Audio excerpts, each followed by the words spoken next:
કેમ છે બાળકો? મજામાં? જો આજના લેક્ચરમાં પણ હજુ આપણે 10મા પ્રકરણના JEEના દાખલા આગળ લઈશું. ચાલે છે ને તૈયારી? સરસ કરતા રહેજો. જુઓ, કોઈ એક ત્રિકોણની બાજુઓના મધ્યબિંદુના યામ 0, 1, 1, 1 અને 1, 0 છે, તો અંતઃકેન્દ્રનો x યામ શોધવો છે. જો પહેલાં આપણે આ રકમ માટે અક્ષ ઉપર આકૃતિ બનાવીશું. જો આ x અક્ષ, આ y અક્ષ. 0, 1 અહીંયા આવશે, આ 0, 1. તો પછી અહીંયા લઈશું 1, 0. હવે 0, 1 ને 1, 0 લઉં તો 1, 1 અહીંયા આવે, આ થશે 1, 1. x યામ 1, y યામ 1. ઓકે, નાની જ રફ આકૃતિ લાવું છું. હવે જુઓ, આ O, આ 1, 0 છે એ મધ્ય બિંદુ છે. તો અહીંયા ત્રિકોણનું શિરોબિંદુ આવે, એને A કહું. જો આ 1 હોય અને મધ્ય બિંદુ હોય તો આ 1 થાય, આ બાજુ 1 થાય, એટલે આવે તો 1 ને 1 2, તો આ A થઈ ગયું 2, 0. એ જ રીતે અહીંયા હું B કહું. જો આ 0, 1 મધ્યબિંદુ હોય તો આ 1 થાય, અને મધ્યબિંદુ હોય તો આ બાજુ 1 આવે, પછી ત્રિકોણનો શિરોબિંદુ આવે તો 1 ને 1 2 થાય, તો આ બીના યામ થઈ જાય 0, 2. અને તમે ધ્યાનથી જુઓ તો આ 1, 1 જો આ મધ્યબિંદુ હોય તો અહીંયા 1 થી બમણા 2, અહીંયા 1 થી બમણા 2, એટલે આ ત્રિકોણ AOBના મધ્યબિંદુ છે. આ સીધું મેં આકૃતિ પરથી લઈ લીધું. જો આ AOBના મધ્યબિંદુ હોય તો આ OA એનું માપ 2 આવે, આ OB એનું માપ પણ 2 આવે, થાય બાજુ.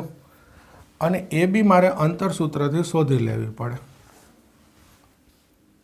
2 નો વર્ગ 4, 2 નો વર્ગ 4, √8, તો AB બરાબર 2√2. હવે તમને ખબર છે કે ત્રિકોણની કોઈ પણ બાજુ હોય તો એનું માપ સામેના ખૂણાના સ્મોલ લેટર વડે દર્શાવે. OA તો એનું માપ B થાય, OB તો એના માપને સ્મોલ a લખાય, અને AB તો એના માપને સ્મોલ o લખાય. આ O છે એને હું ખાલી સમજૂતી માટે C લખું તો ચાલે, તો આને હું C લખી નાખું છું. તો આ બાજુ છે એ AC બોલી શકાય, આ બાજુ છે એ BC બોલી શકાય, કારણ હું ત્રિકોણ ABCનું સૂત્ર મૂકું છું, ત્યાં કન્ફ્યુઝન ના થાય. ને આ તો હવે MCQ છે, પેપરમાં ક્યાં લખવાનું છે, રફકામ જ કરવાનું છે. તો સમજૂતી માટે જો હું આને AC, BC અને આને AB કહી દઉં તો આ ABC થઈ જાય. તો આ એકવાર ફરીથી લખી લઉં. હવે A 2, B 2 અને C 2√2. કયું બિંદુ મેં C કીધું? O, 0, 0. બરાબર છે. બાજુએ આમ આ બી ફરીથી લખી લઉં. A 2, 0, B 0, 2 અને C 0, 0.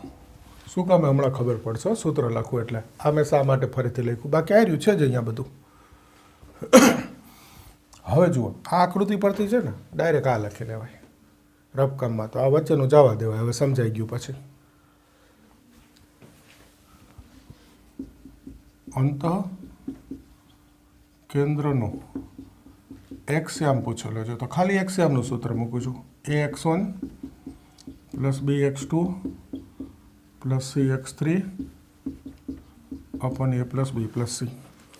પહેલું કામ એ કરજો કે અંતઃકેન્દ્રના યામનું સૂત્ર તૈયાર કરી દેજો. ax1 + bx2 + cx3 / a + b + c.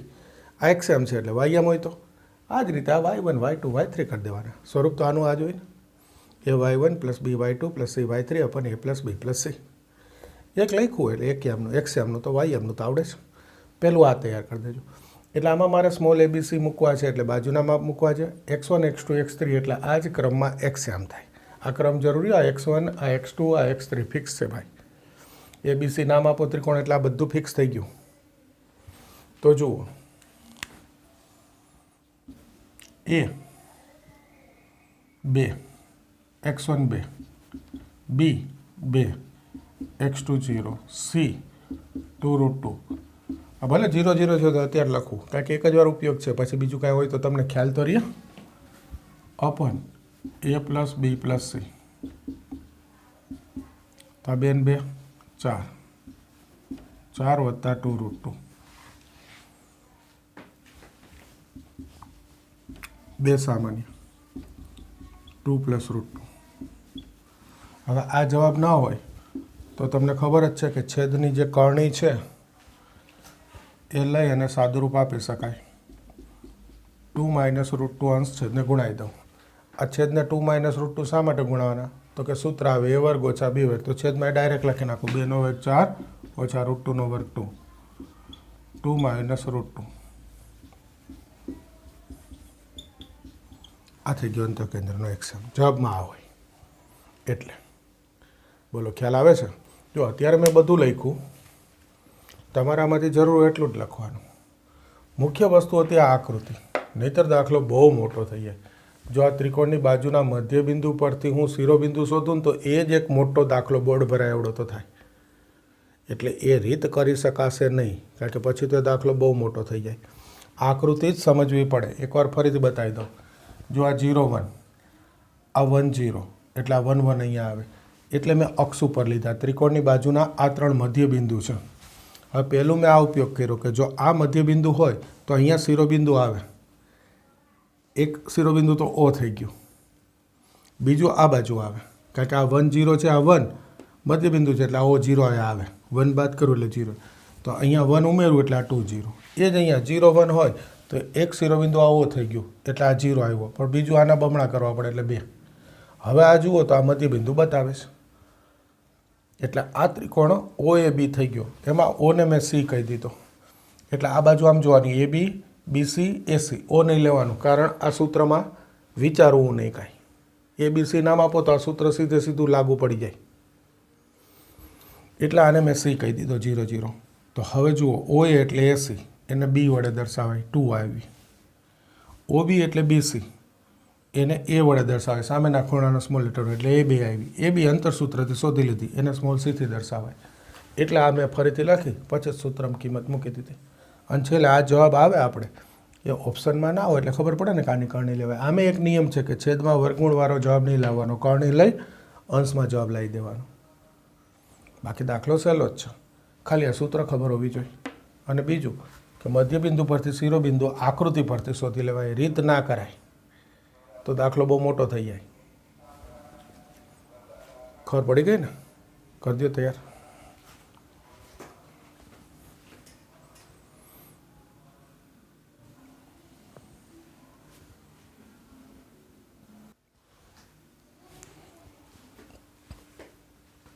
જોઈશું આગળ બીજો દાખલો.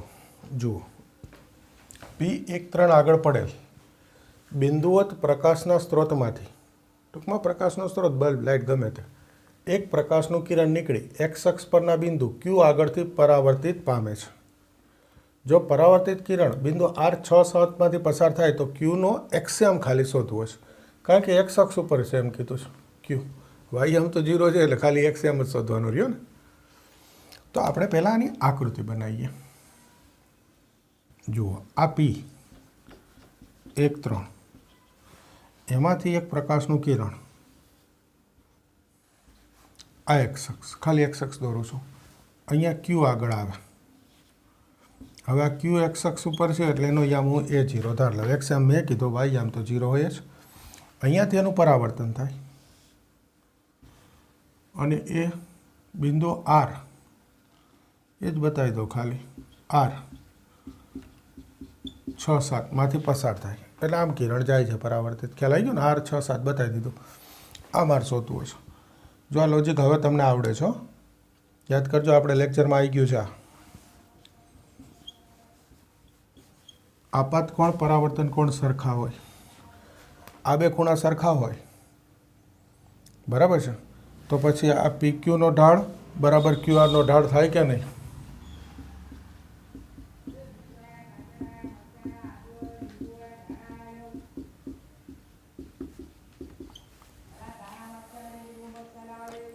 તો આ ઢાળ એટલે y આમનો તફાવત ભાગ્યા x આમનો તફાવત. ના હું શોધું, એક જ મિનિટ હો, સીધું નહીં લખું. આ છે ને થીટા, આ થીટા બે સરખો હોય ખૂણો. એક જ મિનિટ હો. જો આ ખૂણો સરખો હોય તો આ થીટા છે, આ થીટા છે. આ તો સીધો ટેન થીટા લખાય, પણ આને શું લખાય જોવું પડશે ને. આમ તો સરખું જ થાય, પીક્યુ નો ઢાળ ક્યુઆર નો ઢાળ સરખું જ આવે. જોઈ જાઓ એકવાર, મૂકી દઉં, જો ચેક કરી જો. પીક્યુ નો ઢાળ ક્યુઆર નો ઢાળ જોજો, ભૂલ આવશે સુધારીશ. એક મને ડાઉટ છે પણ એકવાર મૂકી જાઉં. વાયમનો તફાત 3 ઓછા 0 ભાગ્યા એક્સએમનો તફાત 1 માઇનસ એ. અહીંયા વાયમનો તફાત 7 ઓછા 0 છેદમાં એક્સએમનો તફાત 6 ઓછા એ. આ બાજુ ગુણાવી દો, 6 3 18 ઓછા 3. આ સામે ગુણાવી દો, 7 ઓછા 7. આ ડાબી બાજુ લઈ લો, 7 ઓછા 3 4. આ સામે 18 ઓછા 7 ઓછા 11. આ એક્સએમ આવી ગયું ક્યુનો. એક જ મિનિટ હો, મારી પાસે જવાબ છે, ચેક કરી લઉં.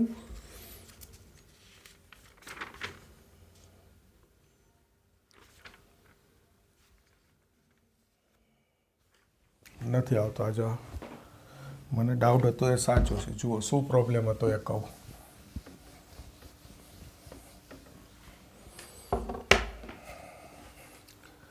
આ જે ખૂણો છે ને, જુઓ ક્યુઆરનો ઢાળ બે અલગ અલગ શોધવું. શોધવાનો તો ઢાળ જ છે ભાઈ. તો આ ખૂણો થીટા બને એક્સ અક્ષની ધન દિશા સાથે, એટલે એને હું ટેન થીટા લખી શકું. અને સામે લખી શકું વાયમનો તફાવત 7 ઓછા 0 ભાગ્યા એક્સએમનો તફાવત 6 ઓછા એ. લખી શકાય. પણ આ પીક્યુનો ઢાળ એમાં ડાઉટ હતો અને સાચો પડ્યો. તો આ ખૂણો થીટા છે, તો આ ખૂણો શું થાય? પાય માઇનસ થીટા થાય. પાય ના ખબર, હવે તો ખબર પડે ને, ત્રિકોણમિતિ ભણી ગયા છો ભાઈ. 180 ઓછા થીટા થાય, કારણ કે આખો ખૂણો 180, એમાંથી આ થીટા બાદ કરું તો 180 ઓછા થીટા. એટલે આને મારે 10 પાય માઇનસ થીટા લખવું પડે. પછી એ જ થાય વાયમનો તફાવત ભાગ્યા એક્સએમનો તફાવત. પણ આ જુઓ 10 પાય માઇનસ થીટા આવ્યું. 10 પાય માઇનસ થીટા બીજા ચરણમાં, એટલે આ -10 થીટા થાય. અને હવે આને 10 થીટા કરું તો -3/1 માઇનસ એ થાય. બદલાઈ ગયો ને. હવે આ બે સરખાઈ દો તો 7 ભાગ્યા 6 ઓછા એ ઓછા 3 ભાગ્યા 1 માઇનસ એ. જો આ 3 હતું એને બદલે શું થઈ ગયું? માઇનસ. જવાબ ફરી ગયો. 7 ઓછા 7 ઓછા 18 ઓછા ઓછા વત્તા 3. આ સામે જવા દો 10. આ 18 ને 7 25. તો એ બરાબર 25 ભાગ્યા 10 5 5 5 2. આવી ગયો જવાબ ક્યુનો એક્સ છે. આ જવાબ હાલ જ જોયું ને. ટૂંકમાં ઉતાવળ કરીને નહીં ચાલે. મેં શું કીધું કે જો આ પી ક્યુ અને ક્યુઆરનો ડાયરેક્ટ સરખાઈ દઉં અને આવી જતો હોય શોર્ટકટથી પતી જાય. નાનો થઈ ગયો હતો ને હાવ, પણ નથી આવતો, એટલે આપણે આ ડિટેલમાં જવું જ પડશે કે ભાઈ આ થીટા હોય ને તો આ પાય માઇનસ થીટા થાય. અને ઢાળ એટલે એક્સ અક્ષની ધન દિશા સાથે જે ખૂણો બનાવે. ઋણ સાથે બનાવવું હોય તો -10 થીટા લેવું પડે. થિયરી યાદ કરજો. ઋણ દિશા સાથેનો ખૂણો થીટા હોય તો ઢાળ શું લેવો પડે? -10 થીટા ડાયરેક્ટ, આના ઉપયોગ વગર લેવો હોય તો. અને આવે જ જો. એટલે પહેલાં ડાયરેક્ટ સરખાવું છું તો નથી આવતો, બાકી દાખલો સાવ સહેલો જ જોઈ લો. આ તમને આવડે જ છે. ક્લિયર? ઓકે.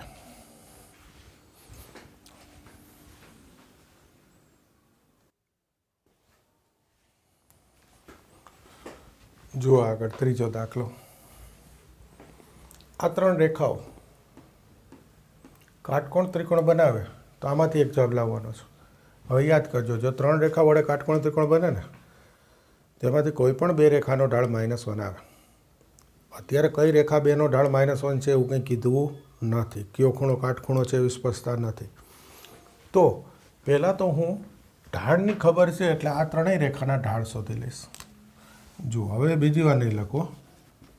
આ પહેલી રેખાનો ઢાળ M1, રેખા ફરીથી નહીં લખતો, -x નો સહગુણક ભાગ્યા y નો સહગુણક. આ બીજી રેખાનો ઢાળ M2, લાઈનમાં શોધી લઉં ચલો ને, -x નો સહગુણક ભાગ્યા y નો સહગુણક. ત્રીજી રેખાનો ઢાળ M3, -x નો સહગુણક ભાગ્યા y નો સહગુણક 1. હવે કાટકોણ ત્રિકોણ બનાવે છે તો 3 વિકલ્પ બને.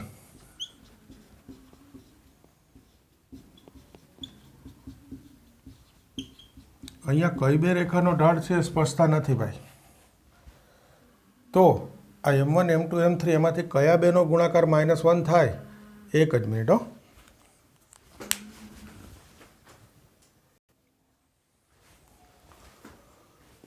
હા, અહીંયા આ ત્રણમાંથી કયા બેનો ગુણાકાર -1 થાય એ સ્પષ્ટતા નથી એટલે આપણે 3 વિકલ્પ લેવા પડે. પહેલો વિકલ્પ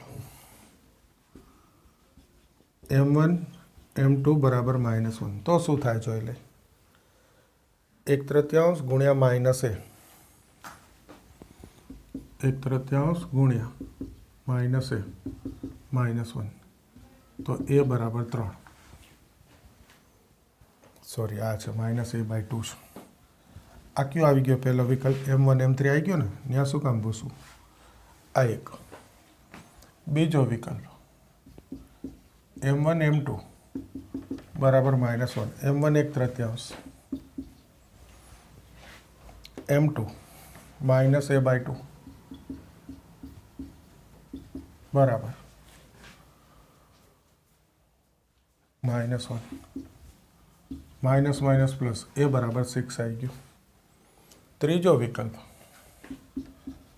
M2, M3 બરાબર -1. -a/2 ગુણ્યા -a, તો આ માઇનસ માઇનસ પ્લસ થઈ ગયા a² અને આ -2. તો આ તો શક્ય નથી. તો આ બે વિકલ્પ આવ્યા, એ બરાબર 3, એ બરાબર 6. હવે જવાબ તો આવો છે. તો એનો અર્થ આ a-3 લખી શકાય, આ a-6 લખી શકાય અને એ બેનો ગુણાકાર કરી દીધો. આના પરથી થાય a-3 બરાબર 0, આના પરથી થાય a-6 બરાબર 0, એ બેનો ગુણાકાર. કારણ બધા જવાબ a² સ્વરૂપમાં છે એટલે. તો a² દ્વિઘાત સમીકરણો એના અવયવ પાડું તો જ બે જવાબ આવતા હોય ને, એ અર્થ લીધો છે કે ભાઈ હા એ બધા એના દ્વિઘાત સમીકરણ છે. તો આ બે શક્ય આવ્યા એનો ગુણાકાર લઈ લો. a² -6a -3a +18 -9 +18 બરાબર 0. જોજો કયો આન્સર આવે છે. આ એ જ છે પહેલો જ. તો દાખલો સાવ સહેલો છે, ખાલી એટલી ખબર હોય કે ભાઈ કાટકોણ ત્રિકોણ છે તો કોઈ બે રેખાના ઢાળનો ગુણાકાર -1 થાય. અહીંયા એ ખબર નથી તો કે 3 વિકલ્પ લેવાના. પહેલી બે રેખાનો ગુણાકાર -1, બીજી બેનો -1 અને ત્રીજી બે પહેલી અને ત્રીજીનો -1. એમાંથી જે ઓપ્શન મળે એમાં એક તો કેન્સલ થઈ ગયો. આ બે ઓપ્શન આવ્યા પણ જવાબ એ નથી. જવાબ તો એનું દ્વિઘાત સમીકરણ. તો આપણને ખ્યાલ આવે કે દ્વિઘાત સમીકરણ ક્યારે મળે તો કે a-3 બરાબર 0, a-6 બરાબર 0, એ બેનો ગુણાકાર. હજુ કોઈને પ્રશ્ન થાય સર અમને આ ખબર ના પડે તો કંઈ નહીં, a3 ને 6 બે જવાબ આવે છે તો ખબર પડે. અહીંયા મૂકો, જો બતાવું કઈ રીતે. ઓપ્શન એ લ્યો, a² -9a +18. આ છે ઓપ્શન. એની કિંમત 3 મૂકો, ડાબા લખો ખાલી 3 મૂકો. 3 નો વર્ગ 9, 27, 18 થઈ ગયો 0 એટલે 3 છે. 6 મૂકો, આ એક, આ બીજો. 6 નો વર્ગ 36, 9 6 54 +18. જો આ બી 0 થઈ ગયું. તો ડાબા બરાબર જે બતાવે છે એ 3 ને 6 બંને માટે આ સમાધાન કરે છે એટલે આન્સર લખી નાખવાનો. હવે આ એ ઓપ્શનમાં ના હોય અને એમાં આ ઓપ્શન હોય તો સમાધાન નહીં થાય. 3 મૂકશો અને 6 મૂકશો એનાથી. 3 મૂકશો ત્યાંથી જ નહીં થાય. 3 નો વર્ગ 9, 6 તેરી 18 ના થયું એટલે આ કેન્સલ. પહેલું એક એ બરાબર 3 સમાધાન કરે તો જ પછી 6નું જોવાનું ને. આ 3 અને 6 આ ચારમાંથી જે સમીકરણનું આ બંને સમાધાન કરે એ આન્સર. જો આ ખબર ના પડે પણ એમાં ક્યારેક એવું થાય કે આ આન્સર હું ડીમાં મૂકું તો તમારે ABC 3 જગ્યાએ સમાધાન કરાવવાનું આવે. થાય ખરું, રીત બતાવી દીધી મેં બીજી, પણ સહેલું આ પડે કે ભાઈ જુઓ છો દ્વિઘાત સમીકરણ છે તો એના બીજ કહેવાય 2. તો દ્વિઘાત સમીકરણ આના પરથી શોધવું હોય તો કે -3 -6 2 લઈને એનો ગુણાકાર કરી દો. ઓકે,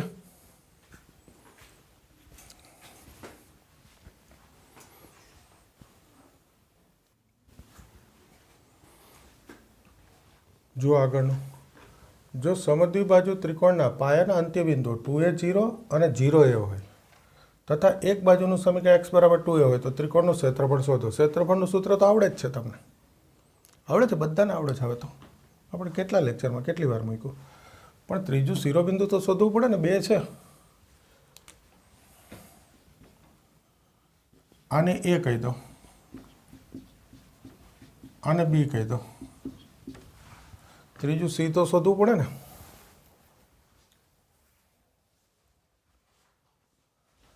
તો જુઓ આની જરાક આકૃતિ દોરો, શું છે જુઓ. આવું છે, અક્ષ ઉપર લાવતો આ 2a 0, નાની આકૃતિ લઈશું. આ b 0, એક બાજુનું સમીકરણ x બરાબર 2a તો તમને ખબર છે શિરોલંબ રેખા થાય, બરાબર છે. આ x બરાબર 2a શિરોલંબ રેખા થઈ ગઈ. હવે સમદ્વિબાજુ ત્રિકોણ હોય તો જુઓ આ 2a માપ છે ને આ a માપ છે, બરાબર છે, અહીંયાથી. એટલે એ તો કંઈ થાય નહીં, તો મારે ત્રીજું c અહીંયા લેવું પડે કે જેથી શું આ બાજુ અને આ બાજુ સરખી થાય. ના, AC અને BC સરખી થાય. આ તો બે સરખી ના જ થાય. તો કઈ બે સરખી થશે એ ઘાટી કરી દઉં. AC અને BC આ બે સરખી થાય એવું ત્રીજું બિંદુ C અહીંયા લેવું પડે. તો આ શિરોલંબ રેખા ઉપર છે એટલે આને 2a ધાર લઉં અને વાયામ હું b કહી દઉં. આ બધું એ છે, તો મારે આ વાયામ શોધવાનો છે b. બોલો, આકૃતિમાંથી એટલી ખબર પડી ગઈ. તો AC બરાબર BC થાય ત્યારે સમદ્વિબાજુ ત્રિકોણ થાય. જો આકૃતિએ ના પાડી હો કે AB બરાબર AC તો થાય જ નહીં ભાઈ, બરાબર છે. √5a થાય એવું તો થાય જ નહીં ને. 2a નો વર્ગ 4a વર્ગ અને આ a વર્ગ એટલે 5a વર્ગ એટલે એનું વર્ગમૂળ √5a, એવી બાજુ ના આવે. એટલે આ C આના ઉપર લઉં 2a અને b ધાર લઉં તો AC બરાબર BC થાય. તો AC સ્ક્વેર બરાબર હું BC સ્ક્વેર મૂકું તો શું થાય છે જોઈ લઉં. AC સ્ક્વેર 2a - 2a એટલે આ તો b સ્ક્વેર છે. BC square 2a - a 2a - 0 નો વર્ગ પ્લસ b - a નો સ્ક્વેર, આ b સ્ક્વેર, આ 4a સ્ક્વેર, આનું વિસ્તરણ b square -2ab plus a square થશે. તો આ b સ્ક્વેર તો ગયો, આ બાજુ લઈ લો 2ab 5a સ્ક્વેર, તો એક એ ગયો, તો b બરાબર 5a/2. તેથી આ ત્રીજું બિંદુ C 2a 5a/2 આવી ગયું. હવે જોજો 3 3 લખી લઉં. a 2a 0, b 0a અને C 2a 5a/2. હવે ક્ષેત્રફળનું સૂત્ર મૂકવું ફાવે એટલે લખ્યું. આમ જુદી જુદી જગ્યા જોવું નહીં, બાકી કંઈ કામ નહોતું. ત્રિકોણ ABCનું ક્ષેત્રફળ સૂત્ર આવડે જ છે. જુઓ 1/2 માનાંકમાં x1 y2 - y3 plus x2 0, જરૂર નથી 0 ગુણ્યા લખવાની જરૂર નહીં, plus x3 y1 - y2 0 minus a. તો આ થઈ ગયું 1/2. આ બે લસા લઉં 2a માઇનસ 5a એટલે minus 3a 2a minus 3a by 2 અને આ થઈ ગયું માઇનસ 2a સ્ક્વેર. આ બે બે જશે, આ minus 3a square minus 2a square એટલે માઇનસ 5a સ્ક્વેર. તો જવાબ તો ધન લખાય ને ભાઈ, 5a વર્ગ ભાગ્યા 2 આવી ગયું ત્રિકોણનું ક્ષેત્રફળ. સરસ દાખલો. પહેલો ખાલી એક પોઈન્ટ સમજાવવા જોઈએ, પછી દાખલો સાવ સહેલો છે કે આ બે બિંદુ મેં અહીંયા મૂક્યા 2 0 અને x બરાબર 2a રેખા, તો કે મારા 2aમાંથી એટલે એમાંથી પસાર થતી રેખા લેવી પડે ફરજિયાત. એક રેખા રકમમાં આપી x બરાબર 2a, તો આ શિરોલંબ. તો ત્રીજું શિરોબિંદુ c એના ઉપર જ લેવું પડે, તો જ શું થાય કે AC અને BC સરખા થાય. એ બી તો કોઈ હારે સરખું ના થાય, કારણ કે તો અસમય સંખ્યા આવી જાય છે. એટલે આનું યામ c આના ઉપર લઈ અને ધાર લીધું 2ab. પછી AC બરાબર BC લેવાનું. પછી દાખલો સહેલો, આટલી ખબર પડે અને AC બરાબર BC ખબર પડે પછી તો સમજાય કે AC સ્ક્વેર BC સ્ક્વેર અંતર સૂત્ર સરખાઈ દો એટલે આ ત્રીજું બિંદુ આ યામ y યામ B મળી ગયો. A B અને C 3 હોય પછી ક્ષેત્રફળ તો આવડે ફર્સ્ટ ક્લાસ. તો અહીંયા સુધી ખાસ તૈયાર કરવાનું છે. આકૃતિ પરથી આ C 2ab અને AC બરાબર BC આ 2 પોઈન્ટ અગત્યના. C ના યામ 2ab xm 2a ધારું અગત્યનું ને, અને પછી અગત્યનું AC બરાબર BC આ ખબર પડવી જોઈએ તો દાખલો થઈ ગયો. આટલું ખાસ ધ્યાનમાં લઈને કરવાનું તૈયાર.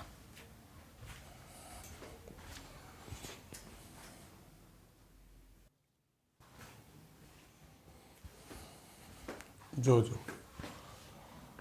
આગળનો દાખલો 5મો. રેખા Lમાં P23 નું પ્રતિબિંબ Q45 હોય તો પછી R00 નું આ રેખા Lને સાપેક્ષ જ પ્રતિબિંબ શોધવું છે, એમાં જ પ્રતિબિંબ શોધવું છે. તો જો આ પ્રતિબિંબની રીતનો એક સરસ ઉપયોગ.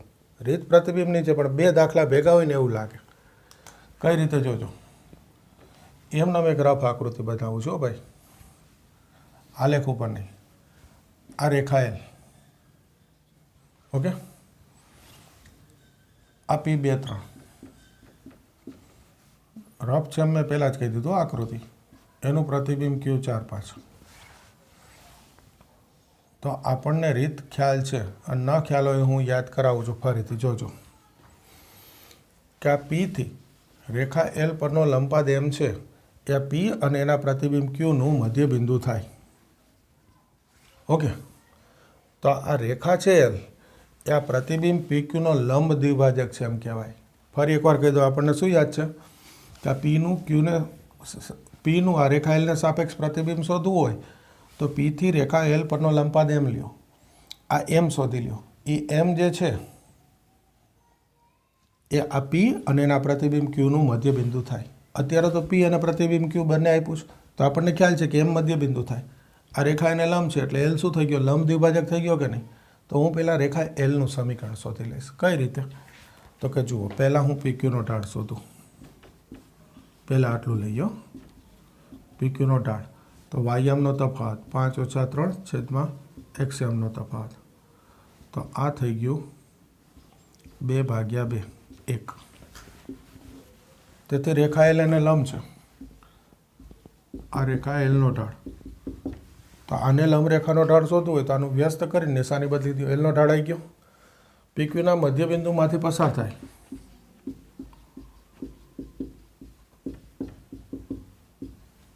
એમ શું છે PQનું મધ્ય બિંદુ જોજો, 4 ને 2 6 ભાગ્યા 2, 5 ને 3 8 ભાગ્યા 2.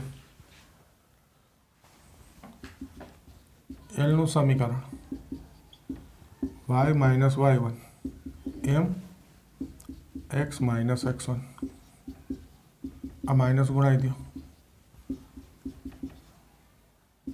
આ સામે જવા દો,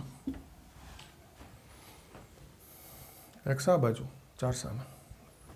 તો જુઓ, પ્રતિબિંબ આપણને આવડતું હતું, Pનું આ રેખાને સાપેક્ષ પ્રતિબિંબ શોધો તો Q આવડતું હતું. એનું ઊંધું કર્યું કે આ P અને એનું પ્રતિબિંબ હતું તો આ રેખા શોધી. હવે શું કહું, જોજો રફ આકૃતિ જ છે એટલે કે એમ કહેતા નહીં કે સર આ અહીંયા 0 0 થોડું હોય છે ભાઈ. આ 0 0નું હવે પાછી પ્રતિબિંબની રીત કરીએ. આ રેખાને સાપેક્ષ પ્રતિબિંબ શોધવું હોય તો આ N કહી દો અને આ S કહી દો. આ પ્રતિબિંબ. તો આ R00થી આ રેખા L પરનો લંબાદ n શોધી લેવાનો છે. તો R00થી આ રેખા પરનો લંબાદ શોધવો હોય તો એની રીત શું? ફરી આનું સમીકરણ શોધવાનું. તો જુઓ જોઈએ, આ R છે, PQ ની સમાંતર રેખા આવી કે નહીં?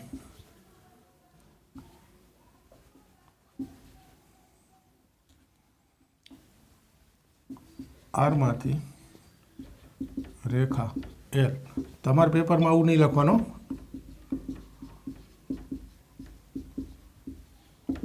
આધાર લીધો.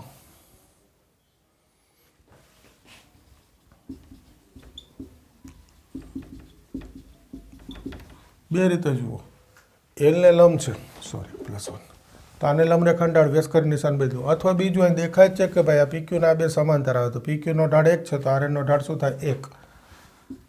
RN રેખાનું સમીકરણ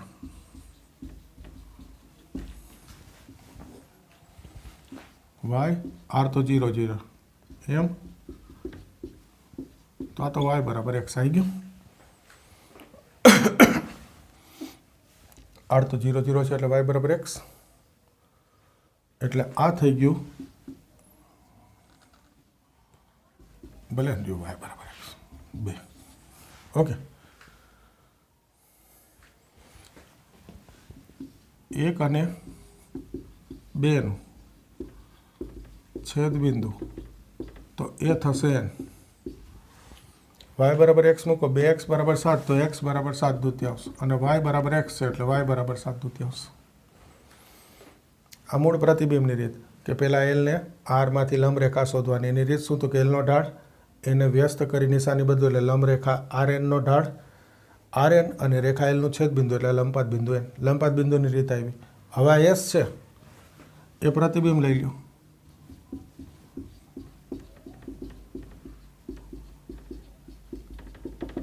તેથી આ n છે એ RS નું મધ્ય બિંદુ થાય, તો n નો એક્સિયમ R અને x ના એક્સિયમનો સરવાળો ભાગ્યા 2, n નો વાયમ નો સરવાળો ભાગ્યા 2 R અને s ના, તો 2 2 ગયા, a 7 b 7 આવી ગયું. તો છેલ્લો આન્સર પ્રતિબિંબ 7 7 છે. થોડો મોટો દાખલો દેખાય ને મોટો. પહેલાં આપણને આ રીતે આવડતી હતી, એનું ઊંધું કર્યું કે આ Pનું પ્રતિબિંબ Q છે, તો આ રેખા Lનું સમીકરણ શોધવું પડે. તો કે આ PQનો ઢાળ એનો વ્યસ્ત કરી નિશાની બદલું એટલે Lનો ઢાળ. લંબ દ્વિભાજકની રીત. આ લંબ દ્વિભાજક શું થયું? Lનો ઢાળ વ્યસ્ત કરી નિશાન બન્યું. PQનું મધ્ય બિંદુ 3 4 એમાંથી પસાર થાય, ઢાળ બિંદુ સમીકરણ Lનું સમીકરણ. હવે આરનું પાછું આને સાપેક્ષ પ્રતિબિંબ, તો આરથી રેખા L પરનો લંબાદ n શોધવું હોય તો RN નો ઢાળ એટલે આને Lનો ઢાળ છે એનું વ્યસ્ત કરી નિશાની બદલું એટલે RN નો ઢાળ આવી ગયો 1. R0 0 માંથી પસાર થાય સમીકરણ, આ બેનું છેદ બિંદુ એટલે n. પછી n શું છે? તો કે RS નું મધ્ય બિંદુ. મધ્ય બિંદુનો સૂત્રનો ઉપયોગ કરો એટલે પ્રતિબિંબ આવી ગયું. હવે આ દાખલો તમે પેપરમાં ગણતા હો તો તમે પહેલાં આકૃતિ બનાવો ફર્સ્ટ ક્લાસ. હવે તમારે શું કરવાનું? જુઓ, આ PQનો ઢાળ શોધો. અહીંયાથી મોઢા આવી જાય 1 એટલે આ, પછી આ એક સ્ટેપ. તો આનો ઢાળ -1 થાય ખબર છે? PQનું મધ્ય બિંદુ મોઢા આવડે ને, 4 ને 2 6 ભાગ્યા 2, 5 ને 3 8, 4 8 ભાગ્યા 2 એટલે 3 4 આવી ગયું. સીધું આ મૂકી દેવાય, વચ્ચેનું કાંઈ ના લખાય. Lનું સમીકરણ એટલા સમીકરણ આવી ગયું. આ સ્ટેપ લખવાના, આ 2 સ્ટેપ, આ 3 સ્ટેપ. વાક્ય લખવાની જરૂર નહીં ને. હવે આ કંઈ લખવાની જરૂર નહીં, તમને ખબર જ છે કે RN આને સમાંતર છે. R0 0 સીધું આ, એટલે આ 2 સ્ટેપ. આ બેનું છેદ બિંદુ લખવાની જરૂર નહીં, જોઈ લેવાનું. x 7/2 7/2. હવે આ 7/2 7/2 સરખું આવ્યું ને આ 0 0 સરખું છે, તો એક જ શોધાય. 7/2 બરાબર a/2, તો કે a 7 આવે એટલે b 7 આવે, કારણ કે y બરાબર x રેખા ઉપર છે. x અને y સરખા જ હોય ને. તો બીજા 2 સ્ટેપ આ, તો જુઓ લગભગ 6 થી 7 સ્ટેપમાં થઈ જાય, કારણ કે આ લખો પછી આની તો જરૂર નહીં ને, પ્રતિબિંબ ધારવાની જરૂર નહીં. તો 6 સ્ટેપમાં થઈ જાય. અત્યારે ભલે તમને મોઢે ઘણું બધું દેખાતું હોય, મારે તમને સમજાવવા લખવાનું છે. તમારે રબકામ જ પ્યોર કરવાનો, જવાબ લાવવા માટે છે. તમારે આવું બધું દરેક દાખલામાં જોવાનું ભાઈ, અને પછી આમ તૈયાર કરવાનું. પહેલાં આમ સમજી લેવાનું, પછી આમ જોતા શીખી જવાનું કે હું કેટલું લખીશ રબકામમાં, જરૂર જેટલું છે. અને એટલું જ ફર્સ્ટ ક્લાસ કરવાનું, તો જ સ્પીડ આવે ભાઈ, બરાબર ને. JEEમાં એક દાખલો આવડે, 25 દાખલા હોય 1 કલાકમાં કરવાના. અત્યારની જે છેલ્લું છે સ્ટાઇલ એ, પછી બદલાઈ જાય ત્યારે ખબર નહીં. તો 2 મિનિટ એક દાખલાને, પછી એનાથી વધારે સમય થાય અને દાખલો આવડે તો કામ ના આવે બહુ. આપણે પ્રયત્ન એટલો જ કરવાનો કે 2 મિનિટમાં એક સોલ્વ થવો જ જોઈએ. એ રીતે તૈયારી કરવાની.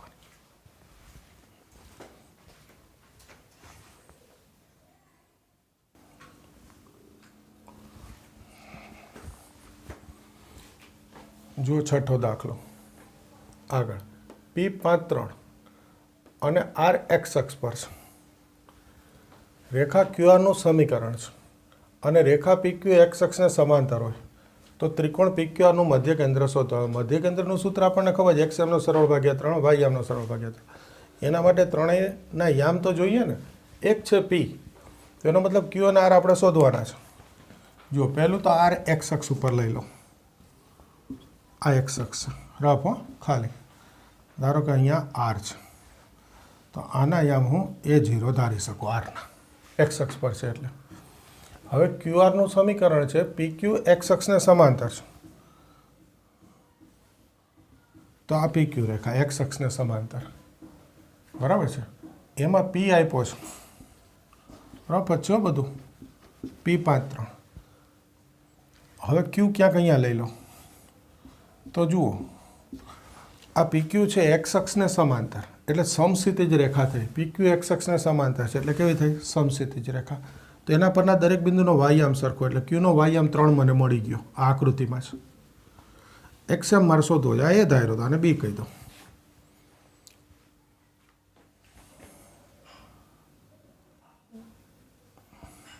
આ ત્રિકોણ PQR બની ગયો.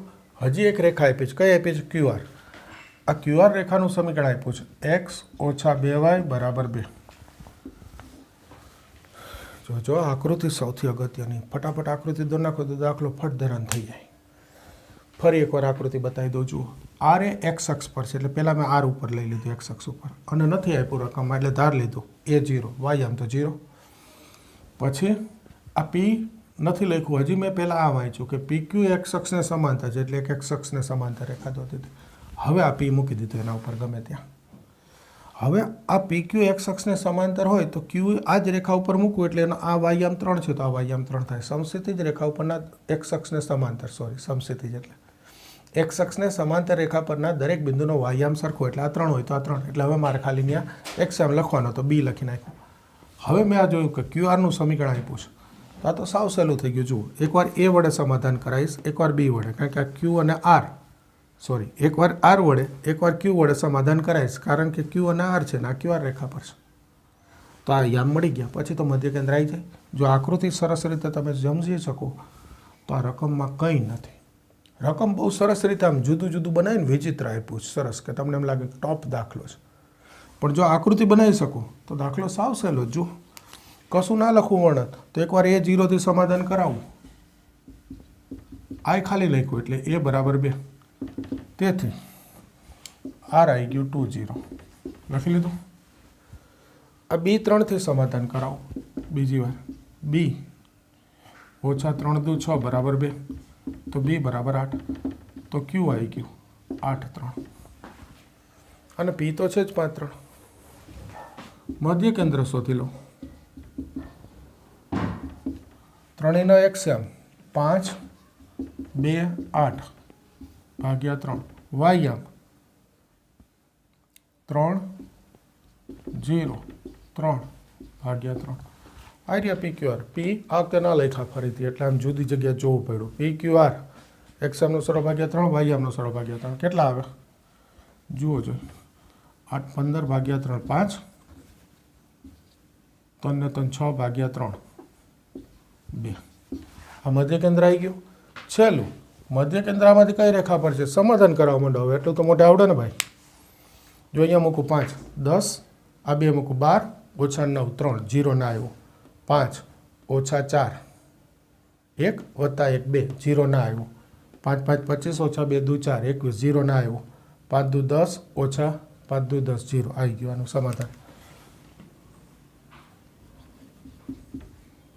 સોરી,